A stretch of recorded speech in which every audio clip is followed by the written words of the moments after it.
प्रणाम दोस्तों। मैं आज डेथ एंड इनसाइड स्टोरी के अध्याय 9 भाग 2 के ऊपर बोलने वाला हूँ, जिसका शीर्षक है असिस्टेंस फॉर द डिसएम्बॉडीड, अशरीर को सहायता। जैसे हमारा जिंदा लोगों के प्रति दायित्व है, वैसे ही मृतक के लिए भी दायित्व होती है। सामूहिक मृत्यु और उसका परिणाम, large scale death and it's consequences. हम ये देख चुके हैं कि अगर कोई विषम परिस्थिति में कष्टदायक मृत्यु होती है तो वो उस जगह को प्रभावित करती है। तो फिर क्या कहीं कोई दुर्घटना के कारण या युद्ध स्थल में सामूहिक मृत्यु के कारण ऐसा कुछ नकारात्मक प्रभाव होता है? इस प्रसंग को हम दो तरीके से देख सकते हैं। पहला, जब पुराने युद्ध होते थे तो लोग बिना डर के वीर भाव से एक दूसरे से टकराकर कुछ क्षण में मृत्यु को प्राप्त होते थे और इस कारण कोई ऐसा नकारात्मक प्रभाव नहीं बचता था। दूसरा, जब विश्व युद्ध 1 और 2 में लोग युद्ध किए, वो खाइयों में छुपकर युद्ध करते थे, जिसमें उनको भूखा रहना पड़ता था। किसी को बर्फ से पैर जम जाते थे और कोई किसी और कारणों से भयभीत होता था। बहुत कम लोग ही भयभीत नहीं होते थे, जिनमें युद्ध करने की जुनून थी और वो वीरगति को प्राप्त होते थे। वो मरते थे या नहीं, पर उनका डर मनोभाव उस जगह पर एक बहुत बड़ा नकारात्मक प्रभाव छोड़ देता था। ऐसी स्थिति में उस जगह पर बहुत अप्रिय चीजें हो सकती हैं, जो कि मानसिक स्तर पर या जीवन शक्ति के स्तर पर शोरगुल मचा सकती है। सबसे महत्वपूर्ण यह है कि वो जीवन में प्रेम या आनंद का महसूस नहीं कर पाएंगे। जब ऐसी चीजें आपके चारों ओर हो, वो जुनून जान सकते हैं, संभोग और शारीरिक खुशी जान सकते हैं, पर वो साधारण आनंद और किसी से प्रेमवश जुड़ने को नहीं जान सकते। तो सामूहिक मृत्यु में पहले और आजकल के जो सामूहिक मृत्यु होते हैं, उनमें बहुत अलग सिचुएशन है और उसी के हिसाब से उसका परिणाम भी बदल जाता है। पहले जैसे महाभारत में युद्ध करते थे, तो लोग डरते नहीं थे और उनके अंदर एक युद्ध करने का जुनून होता था। तो उनके अंदर ये भी मनोभाव होता था कि युद्ध में कोई मरता है तो वो वीरगति को प्राप्त होता है। पर जैसे विश्व युद्ध पहला और दूसरा हुआ, उसमें बहुत सारे सैनिकों को पकड़-पकड़ के लाए थे, उनको ज़बरदस्ती युद्ध करवाया जाता था। तो कुछ लोग ऐसे सोचते थे कि हम लोग युद्ध क्यों कर रहे हैं? हम इस देश में क्यों पैदा हुए? और डर-डर के करते थे। कोई भूखा से रहता था, तड़प-तड़प के मरता था, कोई किसी का पैर जम जाता था, कट जाता था, इस टाइप का उनको बहुत सारे परेशानियाँ झेलना पड़ता था और वो डर के जीते थे। जिसके कारण जहाँ पे युद्ध होता था और सामूहिक मृत्यु इस प्रकार का होता था, वो जगह में एक प्रकार का नकारात्मक शक्ति आ जाती थी और आज उस जगह पे जो भी कोई रहता है, उनके ऊपर उस शक्ति का प्रभाव बहुत सारा होता है। ऐसे ही कुछ महाभारत में बताया गया है, जो कुरुक्षेत्र में युद्ध के बाद हुआ। इसमें करीबन 1 लाख लोगों की मृत्यु हुई थी, जो कि उस समय की तुलना में बहुत ज़्यादा है।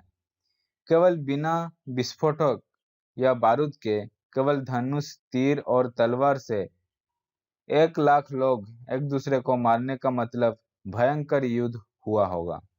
सबसे चकित करने वाली बात यह है कि हम इस युद्ध के बारे में इतना कुछ जानते हैं, पर युद्ध के बाद पांडवों की स्थिति के बारे में बहुत कम सुनते हैं। ऐसा इसलिए क्योंकि उनके जीवन में फिर विशेष कुछ नहीं हुआ। वे आनंद की जीवन नहीं बिता पाए। वे बस जिए, शासन किए और मर गए। उनके जीवन में अनुभव के तौर पर विशेष कुछ नहीं हो पाया, क्योंकि उनका जीवन खाली-खाली ही रह गया था। ये केवल उन 5 भाइयों के लिए नहीं, पर सबके लिए ही हुआ होगा। इसलिए नहीं कि उनका कोई प्रियजन खोया है, जो कि उनके साथ हुआ था, बल्कि युद्ध में काफी लोगों की मृत्यु के कारण ये सब हुआ होगा। तो महाभारत में ऐसे बहुत लोग मर गए थे जिनके साथ आनंद का अनुभव बहुत कम रहा होगा, क्योंकि उस जगह पे जिस तरह का परिस्थिति पैदा हुआ और लोग एक दूसरे को मार के जगह ले लिए, पर उसके बाद उनका क्या हुआ? क्योंकि पांडवों के बारे में हम जानते नहीं है कि उनका क्या हुआ क्या नहीं। हम केवल महाभारत के युद्ध के बारे में जानते हैं और उनके शासन काल के बारे में नहीं जानते हैं, और उसमें बहुत कम बताया गया है क्योंकि विशेष कुछ हुआ नहीं। और महाभारत में हमें इंसानों का जो भी प्रकृति है वही सब बताया गया है कि कौन इंसान कैसे किसी को मारता है, कैसे किसी के मन में कैसा होता है, यह सब बताया गया है। आज ऐसा कहा जाता है कि कुरुक्षेत्र में मरना अच्छा है, क्योंकि ये किसी समय खून से भीगा हुआ जगह था जिसका सत्यता सद्गुरु नहीं ढूंढे हैं। तो कुछ लोग ऐसे बोलते हैं कि जो युद्ध करना पसंद करते हैं, सोचते हैं कि कुरुक्षेत्र में इतना युद्ध था कि वहां पे नहाने से हम भी शक्तिशाली हो जाएंगे, वहां पे रहने से, मरने से हमारा जीवन भी मोक्ष की तरफ जाएगा। पर युद्ध के बाद की कुछ पीढ़ियों में इस खून का संस्कार या छाप इतना हुआ होगा कि उनको आनंद और प्रेम का सबसे अच्छा अनुभव ना के बराबर मिला होगा। ऐसा यूरोप के देशों के साथ हो रहा है, कुछ दक्षिण इलाकों को छोड़कर। पर क्या इसके प्रभाव को मिटाया जा सकता है? हाँ, जरूर। बहुत सारे शक्तिशाली दिव्य स्थानों की प्रतिष्ठा सही जगह पर करके इसके प्रभाव को जरूर कम किया जा सकता है। ज्ञानम ध्यानम और आनंदम से अभूतपूर्व और ऐसी कोई चीज नहीं है। ज्ञानम से मतलब सत्य के प्रति सचेत होना है, ध्यानम से मतलब स्वयं पर ध्यान है, और आनंदम से मतलब आनंद है। ये तीन तत्व संसार को बदल सकते हैं। तो ऐसा जो भी जगह पे हुआ है वहां पे प्रतिष्ठा करके, दिव्य स्थानों की प्रतिष्ठा करके उनके प्रभाव को कम किया जा सकता है। जो भी युद्ध या ऐसे ही कोई सामूहिक मृत्यु का नकारात्मक प्रभाव जहाँ पे है, वहाँ पे दिव्य स्थानों का प्रतिष्ठा करके वहाँ के शक्तियों को प्रभावित किया जा सकता है। शोकाकुल समय, मॉर्निंग पीरियड।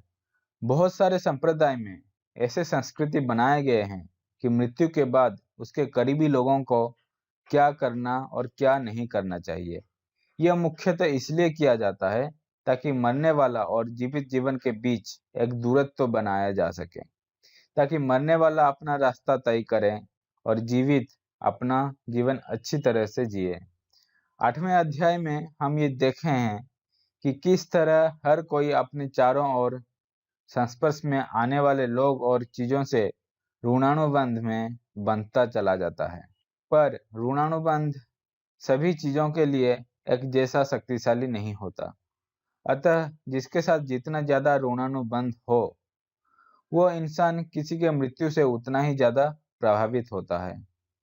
तो इसमें सदगुरु बता रहे हैं कि एक इंसान है, उसके साथ हर इंसान जो भी उसके संस्पर्श में आए, सब उसके साथ उतना नहीं जुड़े होंगे। सभी का जुड़ाव अलग अलग तरह से हुआ होगा, यानी सबका ऋणानुबंध अलग अलग तरह से हुआ है। तो वो इंसान मर जाने से जिसका जुड़ाव जितना होगा उसको उतना दुख हो सकता है। उदाहरण स्वरूप, कोई सोने के बाद बिना जाने पेट में दर्द के साथ उठता है, जो कि बहुत कारणों से हो सकता है। यह ऋणानुबंध के कारण किसी पहचान की मृत्यु या दुखी होने के कारण भी हो सकता है। आप उसको नहीं भी जान सकते हैं, आप उसे कभी मिले भी नहीं होंगे, पर ऐसे ही ऋणानुबंध के कारण आपका शरीर उसके समस्या के कारण प्रभावित होता है। ये जरूर हो सकता है, पर यह बातें बताने का मतलब है कि कुछ लोग बहुत कुछ बेकार का भी सोचने लग जाते हैं। अगर शरीर कुछ खराब हो, कुछ लोग डॉक्टर को बिना दिखाए ही ऐसे सोचने लग सकते हैं कि उनका कोई प्रियजन मर गया है या हादसा हुआ है। तो इसमें यही एक दिक्कत है कि लोग अपने मन में बहुत कुछ लेके बैठ सकते हैं कि कुछ भी परेशानी हुआ तो वो उसको किसी और के साथ जुड़ने के कारण दिक्कत हो रहा है ऐसा सोच के उसको जोड़ सकते हैं, और जो हमें डॉक्टर के पास जाना चाहिए उसके पास भी नहीं जाएंगे। भारतीय परंपरा में शोक मनाने की ऐसी विधि है कि किसी के मरने के बाद उसके रक्त संबंधियों को 40 दिन तक मंदिर, सामाजिक कर्म में शामिल होना और उत्सव मनाने की मनाही है। ऐसी परंपरा इसलिए है क्योंकि पुरातन भारत में कुल मान्यता को लोग मानते थे। कुल से मतलब एक संप्रदाय जैसा है जिसकी ज्यादा से ज्यादा रक्त या जन्मगत संबंध रहता था। कुल इसलिए बनाया गया था ताकि जन्म के आधार पर एक जीवन जीने का सीधी रास्ता तय किया जा सके। इसके माध्यम से वो जातिगत और भौतिकता की स्तर पे ऋणानुबंध को सृष्टि करते थे।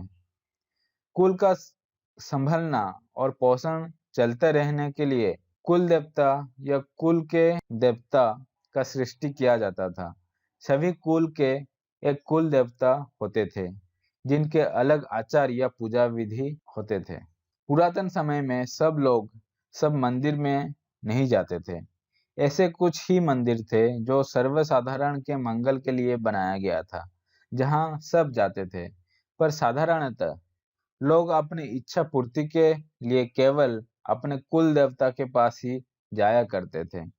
उतना ही नहीं, बल्कि अगर आप एक कुल के रास्ता बनाए रखते हैं, आप ऐसा शक्ति बनाने में सक्षम हो जाएंगे जो उस रास्ते में प्रवाहित होकर संपूर्ण कुल के लोगों को उस शक्ति से परिपूर्ण करेगी।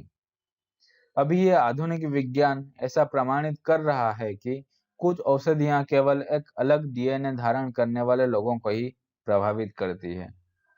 तो भारत में जो कुल का परंपरा होता था और उसमें कुल देवता या देवी को माना जाता था, उसमें लोग क्या करते हैं कि जो भी एक परिवार वंश होता था, उसमें एक कुल देवता होता था और उसको लोग पूजा करते थे।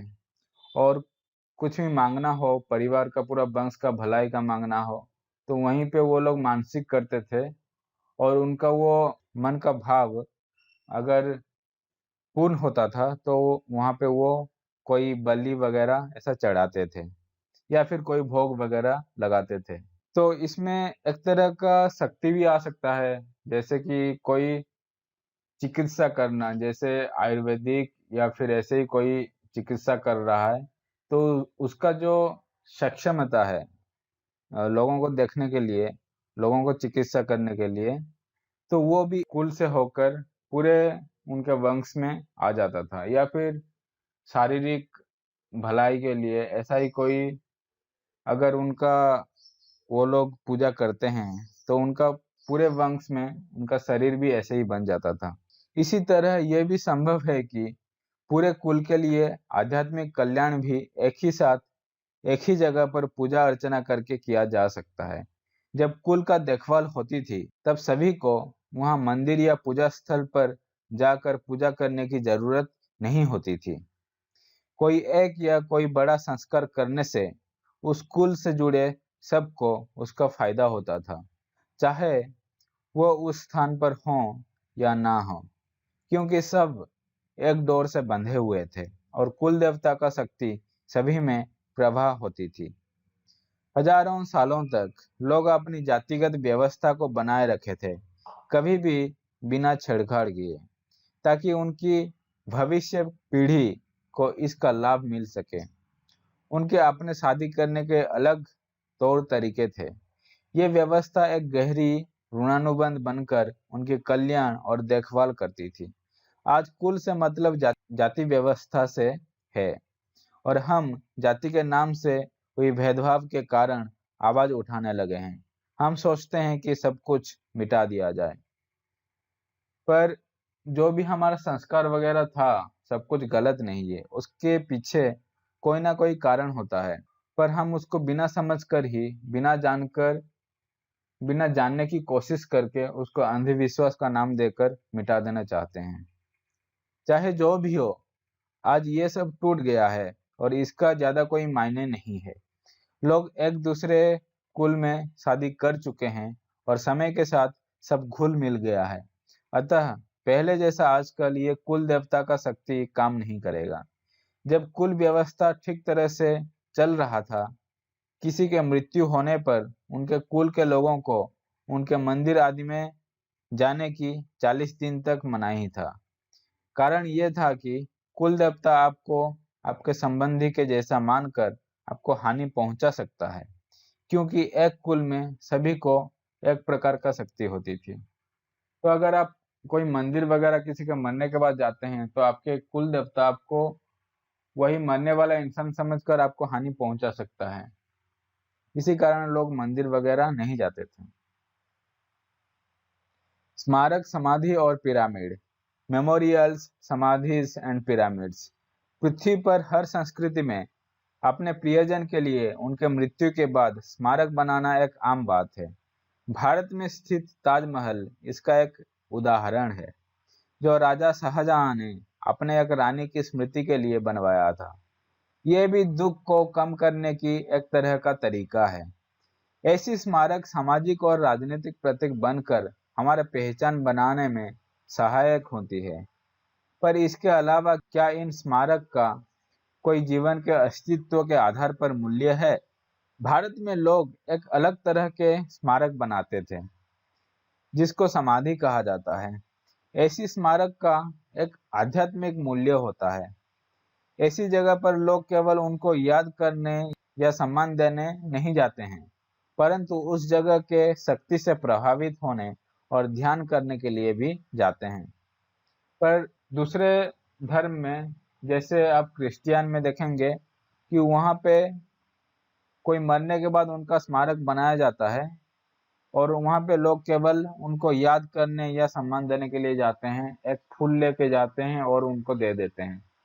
पर जो समाधि होता है, वहाँ पे भी कोई योगी या ऐसे आदमी को दफनाया जाता है, या फिर वहाँ मरने का स्थान होता है जहाँ पे एक स्मारक बनाकर उसको पूजा किया जाता है। पर वहाँ पे लोग केवल उनको याद या सम्मान करने के लिए नहीं जाते हैं। उस याद और सम्मान करने के साथ भी वहाँ पे वो लोग उस शक्ति से प्रभावित होने के लिए, जो भी वहाँ पे समाधि में था, उसके शक्ति से प्रभावित होकर उसके जैसा बनने के लिए, या फिर वहाँ पे ध्यान में लीन होने के लिए भी जाते थे। भारत में अगर कोई एक अलग तरह से शरीर छोड़ता है, लोग उसको समझकर उस जगह को सुरक्षित रखते थे, ताकि वहां बची हुई शक्तियां दूसरे लोगों के काम में आए। उदाहरण स्वरूप ईसा योगा सेंटर में विजी माँ की समाधि है, जहां आप ध्यान पे बैठने पर उस जगह की एक अलग शक्ति और ऑरा मंडल का अनुभव कर सकते हैं। उनके शरीर छोड़ने के हिसाब से ये एक द्रव्य की तरह है, जो आपको परम तत्व में लीन कर सकता है। यह धीमी और सूक्ष्म है। यह सुंदर और आनंददायक है। अगर आप अपने में बिना कुछ सोचे, कहीं कुछ पाने या खोने की विचार ना रखें, बिना कुछ भावनाएं लेकर चुप होकर बैठे रहें, तो आपको ये शरीर शून्यता का अनुभव दिला सकता है। जो साधना करता है उसको वैसे जगह पर रहना उचित है। यह जगह मूलतः अनाहत चक्र के लिए है। वहाँ बहुत सारे लोग जानने की इच्छा से जाते हैं, पर जो लोग वहाँ लगातार जाते हैं वे एक अलग प्रकृति के लोग हैं। वो अनाहत की तरफ आकर्षित होने वाले लोग हैं। वो लोग ध्यानलिंग के सामने बैठने से ज्यादा समाधि में रहना ज्यादा पसंद करते हैं, क्योंकि उनकी प्रकृति अलग है। भारत में ऐसे अनेक जगह हैं, जिनमें से एक कुमार पर्वत है, जो कि कर्नाटक के पश्चिम घाट पर्वतमाला में कुक्के सुब्रमण्य मंदिर के पास स्थित है। ऐसा विश्वास है कि वहां पहाड़ के ऊपर शिव के पुत्र कार्तिकेय या सुब्रमण्य ने अपना शरीर त्याग किए थे। वो एक महायोद्धा और भयंकर योगी थे, जो जहां पर गए पापियों को मारकर बहुत विनाश फैलाया। ऐसा कहा जाता है कि एक दिन उनको अपने कर्म की असंपूर्णता का एहसास हुआ और वो इसको यहीं विराम देने की ठान ली। उनको पता लग गया कि ऐसे मारने से कुछ बहुत अच्छा नहीं होने वाला है, तो वो उसको विराम देने के लिए ठान लिए। वो खून से लथपथ अपने तलवार को नदी में धोकर पर्वत के ऊपर उठ गए और खड़े होते हुए अपने शरीर त्याग दिए। आज भी उनकी शक्ति वहां पर वैसे ही मौजूद है। 20 साल पहले सदगुरु ने अपने शिष्यों के साथ वहां गए थे।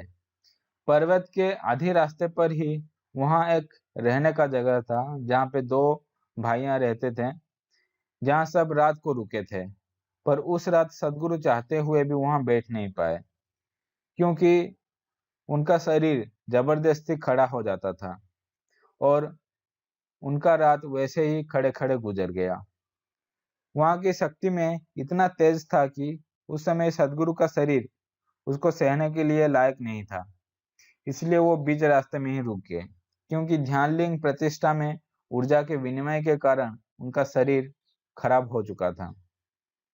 20 साल पहले मतलब 1999 के आसपास, और ध्यानलिंग 1994 से लेकर 99 तक के बीच में प्रतिष्ठा हुआ था। और इसी कारण सदगुरु का शरीर थोड़ा खराब हो गया था, क्योंकि उनका बहुत सारा शक्ति ध्यानलिंग का प्रतिष्ठा करने में ही चला गया था। इसलिए उस समय वो उस जगह पे नहीं गए और आधे रास्ते में रुके रहे। ऐसा और एक अनुभव सदगुरु जी को तमिलनाडु के वेलायुथपालयम गांव में हुआ था। वो एक प्रोग्राम करने के लिए गए थे और पर्वत के सामने एक छोटे से घर में रुके थे।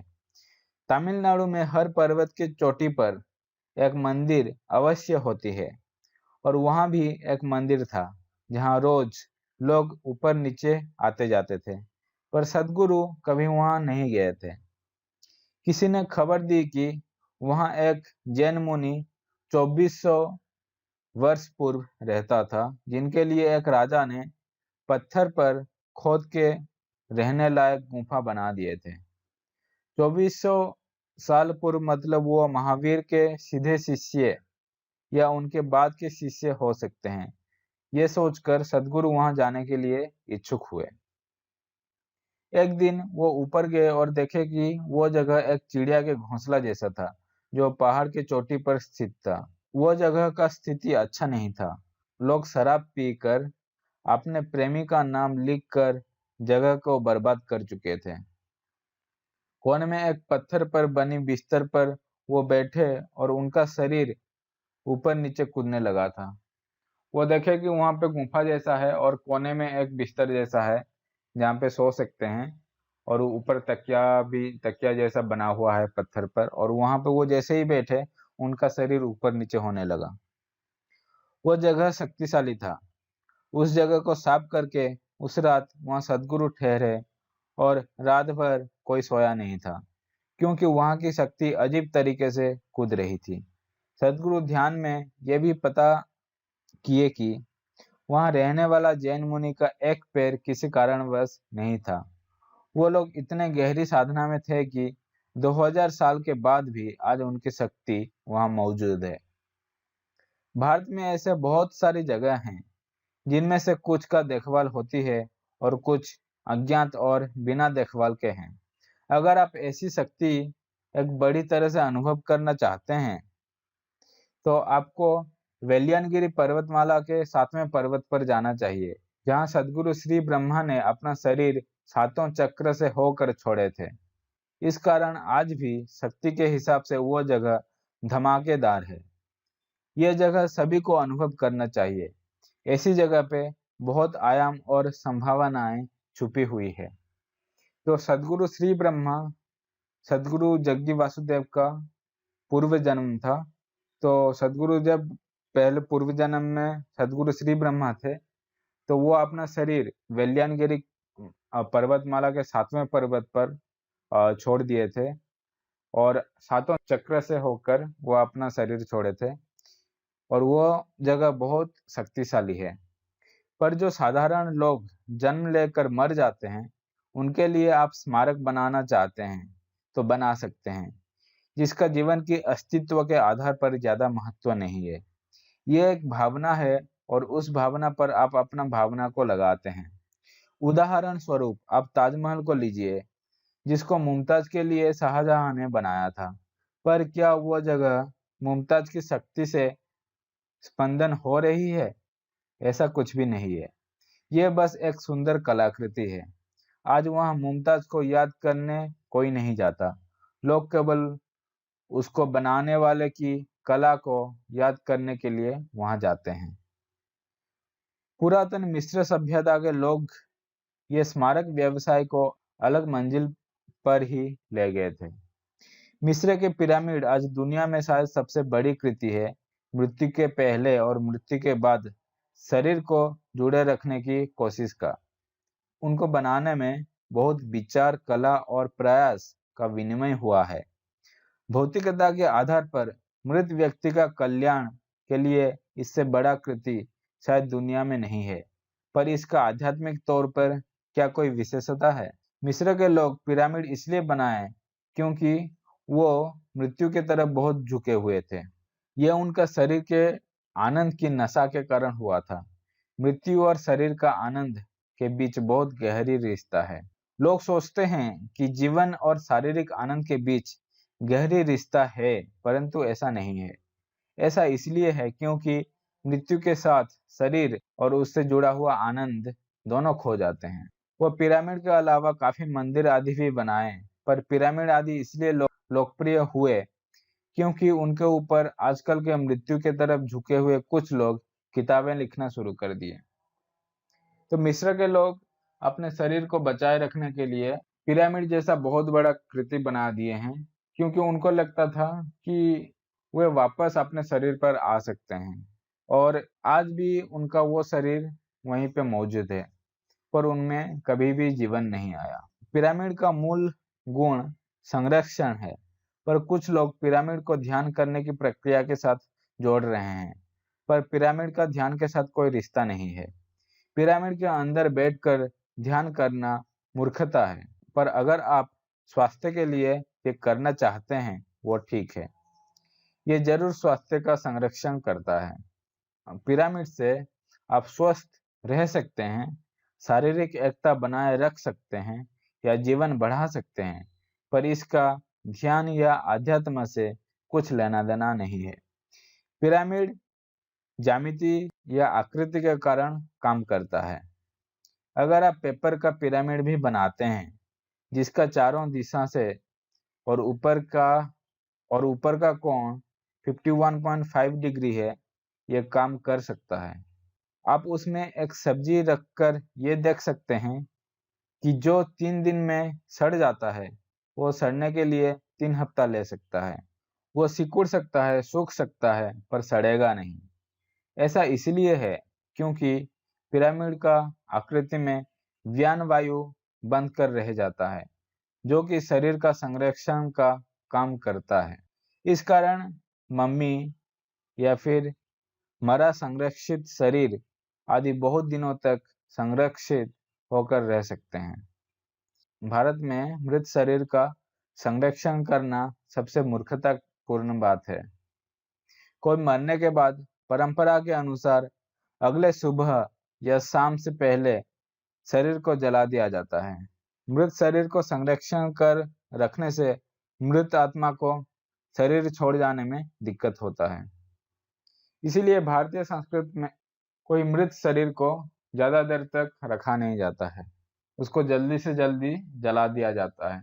जैसे ही शरीर जल जाएगा, जितना जल्दी शरीर जल जाएगा, जो भी मृत आत्मा होगा उसको दूसरे आयाम में जाने के लिए उतना ही सहूलियत होगी। तो आज मैं यहाँ पे अध्याय 9 को खत्म करता हूँ। इसके बाद अध्याय 10 है, उसमें भूत क्या है, भूत की परेशानियाँ क्या है, भूतों की निवारण क्या है, इस सब के बारे में है। तो आज मैं यहाँ रहता हूँ।